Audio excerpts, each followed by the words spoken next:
Saquon Barkley is that guy. I was running around before the stream looking for his jersey. That's why I had to push the stream back a little bit, guys. It's my first time making a Giants video in like 2 weeks because I've been busy, and man, am I happy it is this Giants video. Saquon Barkley is back. I tried to tell y'all so many times, man. Saquon, he spoke it into existence too. He said so many times this offseason he's fed up with people doubting him. He's fed up with everybody criticizing him. And guess what? He came out there and dropped 194 scrimmage yards on the Tennessee Titans' head. 164 of those were rushing. He did everything from bouncing it outside with the home run touchdown, 68 yards, running it up the middle, and one of those was about to be another home run. And one thing that goes completely unnoticed for some reason is that every first down run that Saquon had was like 4 yards. That's a monster running back. If you're like guaranteed 4 yards every first down, that puts you in 2nd and 6 and into another first down or 3rd and extremely manageable. And the reason I'm going so much with Saquon is I think we could all admit he's the reason we won this game. He was the reason we got back in this game. We were down 13-0, touchdown by Saquon. And then because of that long touchdown round, it set up that deep touchdown pass from Daniel to Sterling Shepard. I think that was a 66-yard pass because the Titans were heavily defending against the run. And then Saquon once again got us down there. And it's just like there's a lot of positives to take away from this game. There's things that need to improve as well. You know, the defensive personnel showed its weaknesses at times. Daniel Jones made some mistakes at times. I was kind of confused by the way we did not use Kadarius Toney at all.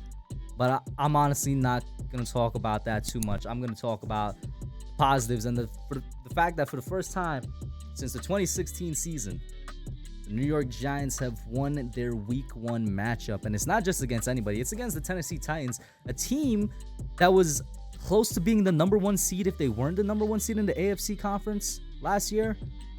This isn't just some rinky-dink team. This was a playoff team and still is a playoff caliber team this year that we just beat. We have a way easier matchup in Carolina for Week 2. That's not me saying we're going to win that because any given Sunday anything can happen. This is proof of that. But we do have a way easier matchup next week than we had this week. Let's start off with Daniel Jones. Like I said, he made a couple of mistakes, but guess what?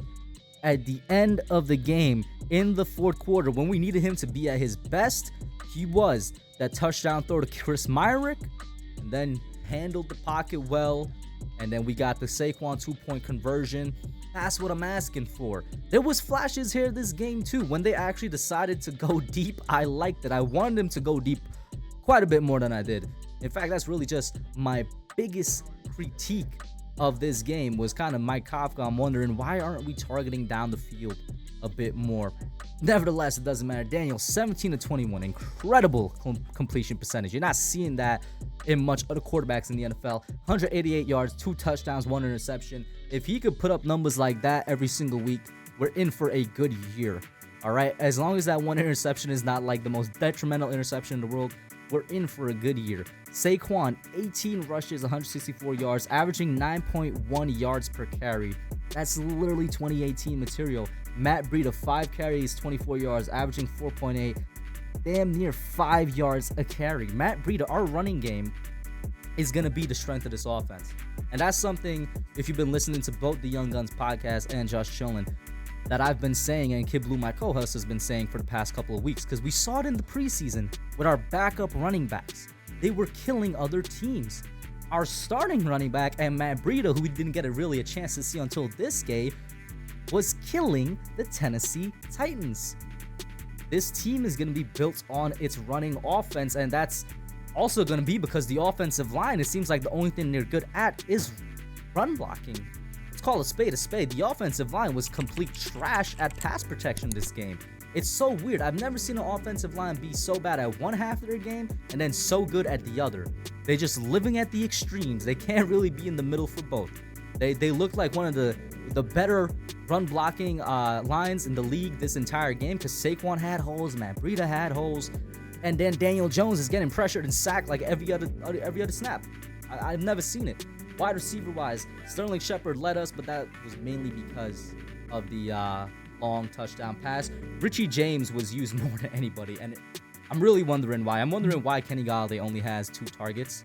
I don't know if that's a Kafka decision, a Dayball decision, a Jones decision. I'm just wondering why is our $27 million wide receiver having that little targets. Unfortunately, we do have a big injury. Wan'Dale Robinson with a knee is out. I'm not sure for how long. Hopefully it's not too long. But with what Mr. Young Savage, Young Shep showed me today, we should just be fine. And like I said, I am heavily questioning why is Kadarius Toney in one play, out the next. He had probably a total of around 5 touches the entire game. I hope that some beat reporter asks that no matter what. At the end of the game press conference, after the game post-game press conference.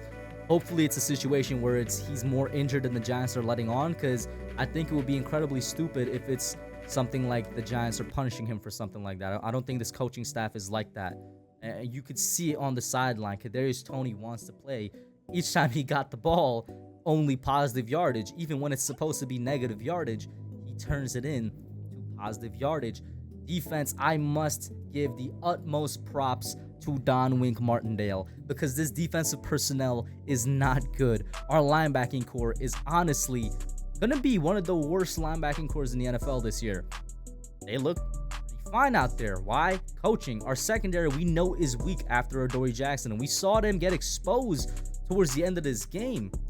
Ryan Bull, and I can't imagine that I didn't mention it yet, but I didn't. We won off of a missed field goal. Like, that wasn't supposed to happen. Finally, some luck went our way. But that was a game we were going to end up losing because the young secondary kept it on with holding calls. Even when the linebackers, Austin Calitro, kept it on with the holding calls. We're missing our 2 starting edge rushers, Kayvon Thibodeau and Azeez Ojulari. And even though I don't think we got an official sack, we were pressuring Ryan Tannehill a lot. And that, once again, goes back to Don Wink Martindale. With a heavily banged up and stripped down defense, he holds a Tennessee team that looked like they were going to drop 40 on us at one point in the game to 20. Major props needs to go to him. Coaching matters, and we're seeing it so much in this game, and I'm just incredibly excited what the future holds. Imagine when Azeez comes back, when Kayvon comes back. Imagine when, hopefully, Kenny and Kadarius are fully healthy.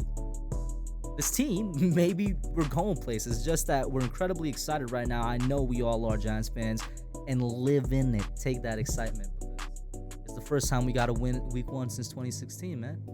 Who knows where we go from here? That's it for now, y'all. I'll catch you later. Peace. Hey guys, thanks for watching. Thank you for checking out my channel, The Hub, here on Giants YouTube. Make sure you hit that subscribe button and the notification bell so you hear every time I put out a video. Like it, share, and subscribe, and I'm out.